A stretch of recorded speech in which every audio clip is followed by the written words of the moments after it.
Episode 169, Kisah Seorang Pengantar Makanan yang Menjadi Miliarder. Jiang Wan, ketua pabrik farmasi Yaoming lainnya telah datang, mengatakan bahwa dia ingin mendiskusikan kerjasama dengan kami.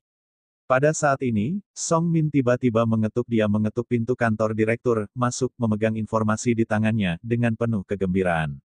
Perusahaan telah membahas kerjasama dengan pabrik farmasi domestik terkemuka selama 2 hari ini. Sister Jiang Wan benar-benar luar biasa. Ada jaringan yang kuat. Jiang Wan tidak mendengar apa yang dibicarakan Su Suejun, jadi dia berkata, "Maaf, Nona Su, saya masih memiliki banyak hal di pihak saya. Jika Anda ingin menemukan saya, tolong bersamaku kapan saja." Jiang Wan langsung menutup telepon dengan dingin. Dan di sini, Su Suejun marah pada wanita jalang ini berani menutup teleponnya.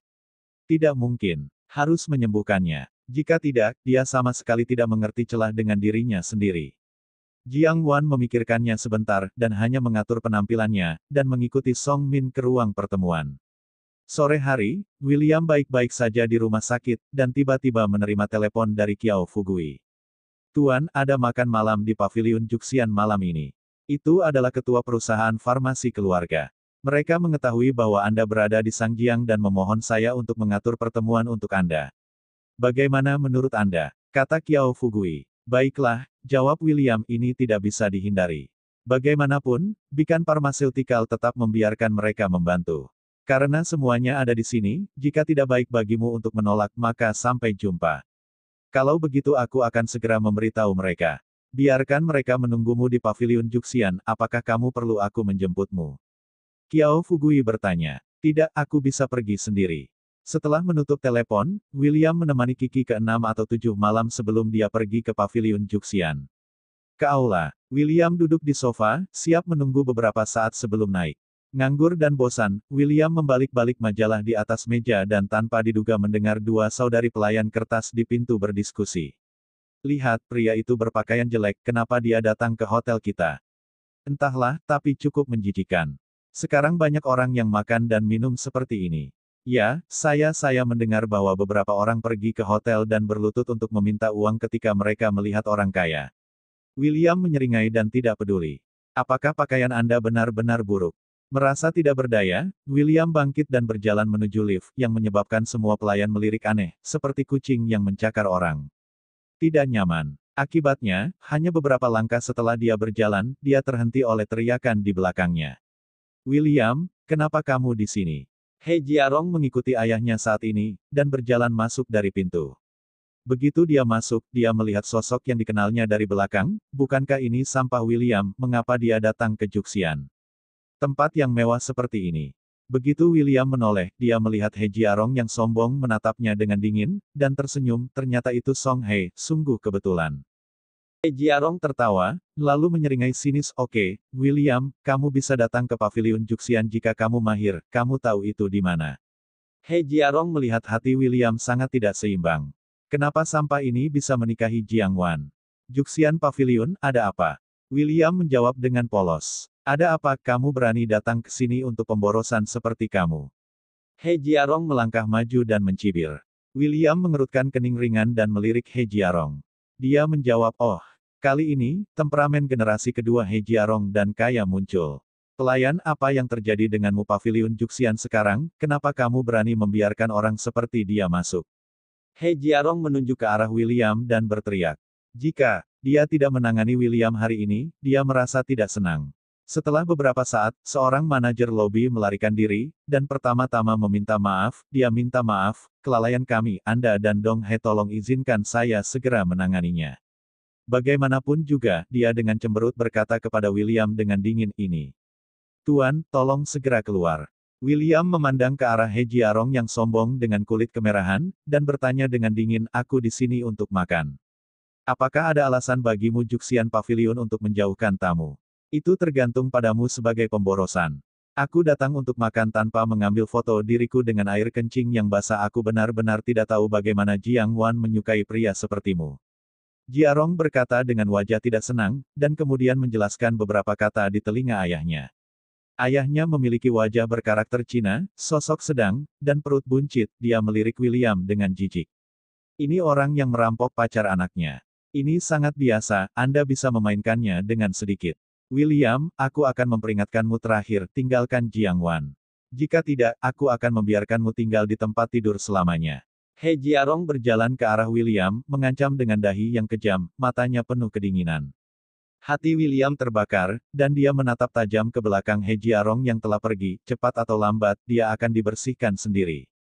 Manajer lobi melihat ke atas dan ke bawah William, dengan jijik di matanya, dan bertanya dengan dingin, apakah kamu di sini untuk makan? William tidak menjelaskan, dia mengeluarkan telepon dan menelepon Ma Jinwen. Ma Jinwen berbicara ke lobi.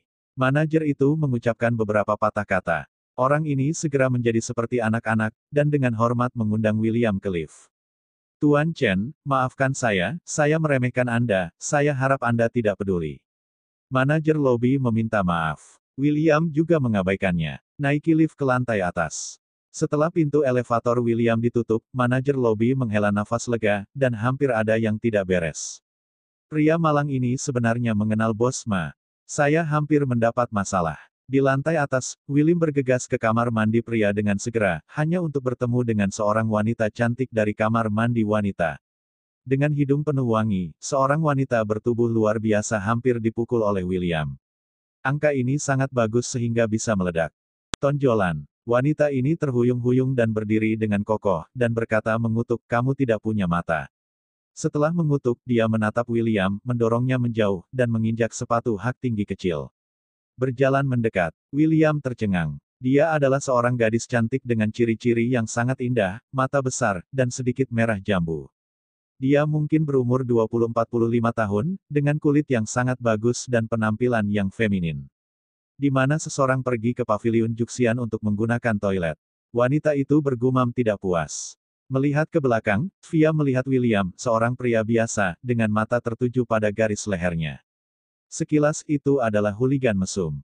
William menoleh ke belakang beberapa kali, mengingat aromanya, dan kemudian pergi ke kamar mandi pria.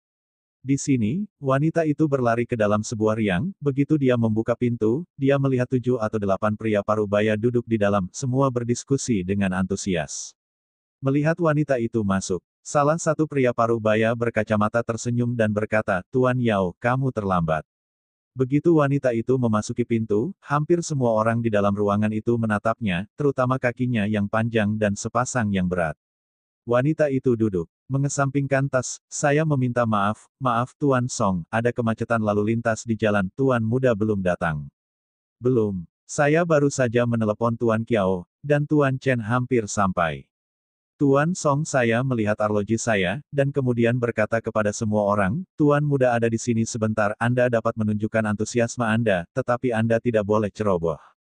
Anda tahu Tuan Song, Anda telah mengatakannya beberapa kali. Yang lain mengangguk setuju mereka semua mengerti apa arti makan malam ini. Perjamuan malam ini adalah Tuan Muda Grup Chen di Kyoto.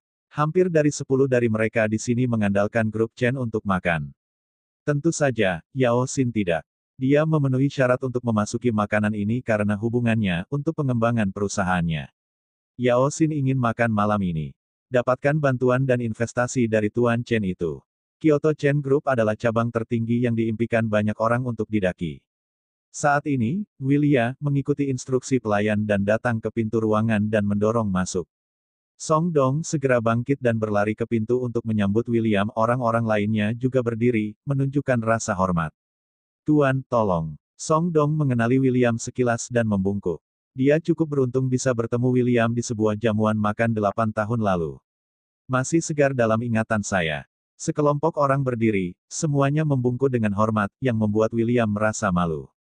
Wang Dong, Kai Dong, Song Dong, jangan kemari tanpa cedera. Kata William. Mendengar William Chen menyebut nama mereka sendiri, orang-orang ini merasa sangat bangga dan terhormat. Mereka tersenyum sibuk dan berkata, Guru, Anda masih mengingat kami, ini adalah kehormatan kami. Pada saat ini, Yao Xin bangun dengan gembira. Menarik rok pinggul, tersenyum, akhirnya melihat penampilan pengunjung. Itu kamu. Dia berseru, wajahnya tidak percaya. Bersambung.